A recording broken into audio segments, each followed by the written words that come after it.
పరిశుద్ధ గ్రంథము నుండి ఒక్క వచనము విందాము.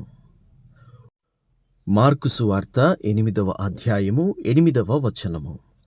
వారు భోజనము చేసి తృప్తి పొందిన మీదట మిగిలిన ముక్కలు 7 గంపల నిండా ఎత్తిరి.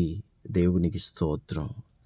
ఆకలిగొన్న వారికి ఆహారం పెట్టాలంటే మన దేవుని తర్వాతనే. ఆహారమే లేని చోట ఆహారము సృష్టించగలిగిన వాడు మన ప్రభువైన దేవుడు యేసుక్రీస్తు. దేవుని బిడ్డ, ఆకలిగొని ఉన్నావా? ప్రభువును ఆశ్రయించు. ఆత్మీయ ఆహారమైన పరలోకపు ఆహారముతో ఆయన నిన్ను నింపుతాడు, నిన్ను తృప్తిపరుస్తాడు. దేవుడు నిన్ను దీవించి ఆశీర్వదించునుగాక. ఆత్మాహారము నీకు ఆయన అనుగ్రహించునుగాక.